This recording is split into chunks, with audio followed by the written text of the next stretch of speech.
Yes, ready, start.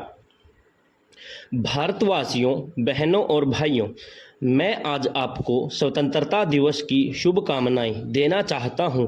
इस साल बरसात बहुत अच्छी हुई है और मैं हमारे सब किसान खेत मजदूर भाइयों को, बहनों को बधाई देना चाहता हूं, क्योंकि बहुत साल बाद ऐसी बरसात हुई।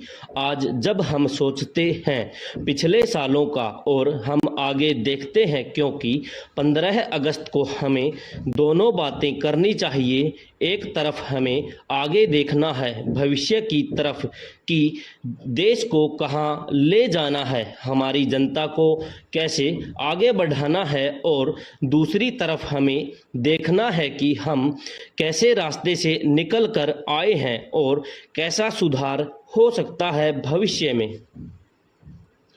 आज जब हम पिछले 4 साल की तरफ देखते हैं तो सबसे पहले तो देश की आर्थिक स्थिति में हमें दिखाई देता है कि परिवर्तन बहुत हुआ, लेकिन साथ में हमें याद रखना चाहिए कि 84 में और 85 में खराब बरसात हुई थी और फिर 86 में सूखा पड़ा था और पिछले साल बहुत भयंकर सूखा पड़ा जैसा किसी को याद नहीं था। लेकिन इन सबके बावजूद भी देश बहुत मजबूती से आगे बढ़ा है। पिछले साल हमने सूखे का पूरी तरह से मुकाबला किया।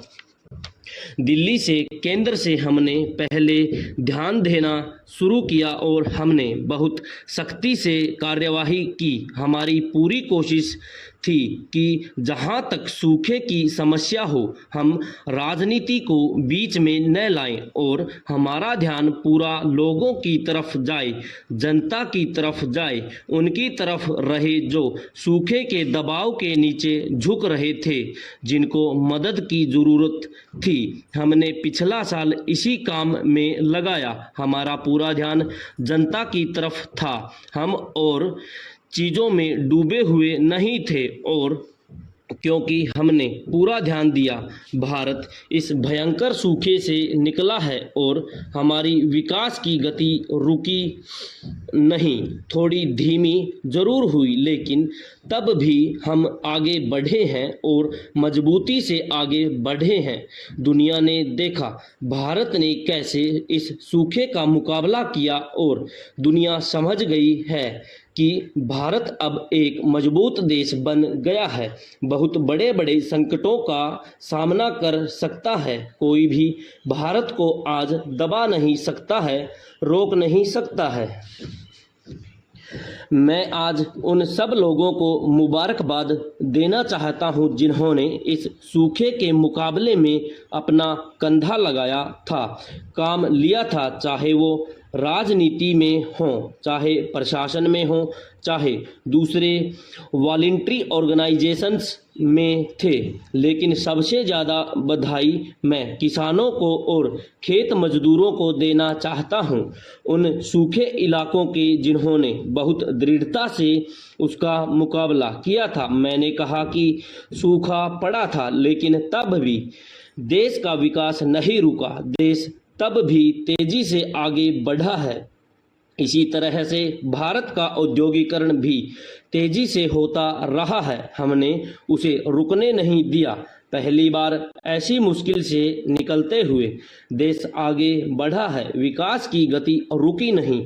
पहली बार हमें दूसरों के दरवाजे पर बर्तन लेकर पहुंचना नहीं पड़ा। यह गौरव की बात है, यह शान की बात है और यह हम कर पाए हैं क्योंकि 40 साल से जो पंडित जी ने, इंदिरा जी ने काम किया था, उसका नतीजा आज हमारे सामने है।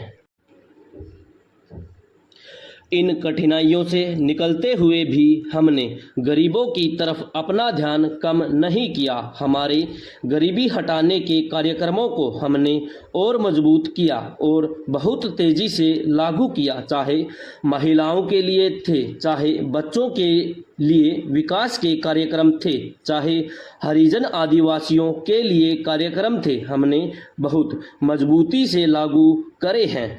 जितना साधन हमने इन सालों में गरीबी हटाने में लगाया है। पहले कभी कभी ऐसी घटनाएं हो जाती हैं जिससे बहुत दुख होता है। हमारी कोशिश होगी कि ऐसी घटना दोबारा नहीं हो पाए। मैं जानता हूं कि हमारे कानूनों में कभी कभी कमियां होती हैं। कभी जो कार्यवाही हम करने जाते हैं वो पूरी तरह से हम नहीं कर पाते हैं। अगर ज़रूरत होगी तो हम कानून बदलेंगे, लेकिन हम देखेंगे कि ऐसी घटना दोबारा न हो और ठीक से समय पर लोगों को सजा मिले।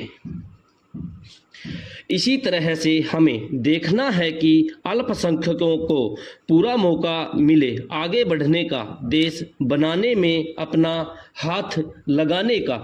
हमारे कमज़ोर हलकों को मदद चाहिए, सहायता चाहिए और वो हम देंगे। हमें देखना है कि हमारे देश के जो पिछड़े वर्ग हैं उन्हें हम और मजबूत करें, आगे बढ़ने का मौका दें, आर्थिक स्थिति तो मजबूत रहे। इसी तरह से इन सालों में हमने देखा कि राजनीति में भी कुछ मजबूती पहुंचाई है। अगर आप याद करें, 3.5 साल हुए नवंबर 1984 में जब हमारी सरकार आई थी, तब देश की क्या स्थिति थी। आपको याद होगा, एक काला बादल देश पर छाया हुआ था।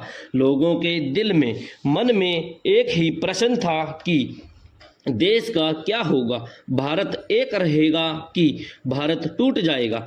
इंदिरा जी की हत्या हुई थी, दिल्ली में दंगा फसाद हो रहा था, पंजाब की बुरी हालत थी, असम में आंदोलन चल रहा था, मिजोरम में आंदोलन चल रहा था, त्रिपुरा में आतंकवाद चल रहा था, बंगाल में दार्जिलिंग के पहाड़ों में एक नया आंदोलन शुरू हो गया था और दक्षिण में हमारे तमिल लोग असंतुष्ट थे क्योंकि श्रीलंका में तमिल की समस्याएं बहुत बड़ी चल रही थीं।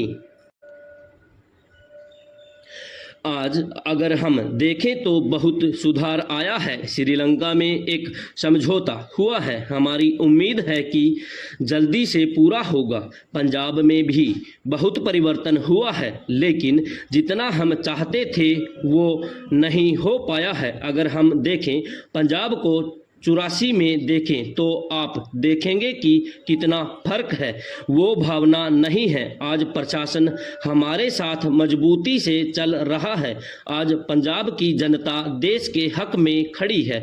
आज उग्रवाद का, आतंकवाद का मुकाबला मजबूती से पंजाब का हर व्यक्ति कर रहा है। हमने इन दिनों में दिखाया है कि जहां पर भारत की सरकार मजबूती से, सख्ती से खड़ी होना चाहती है, अपना मजबूत हाथ दिखलाना चाहती है, तो हम बहुत मजबूती से काम कर सकते हैं। विराम।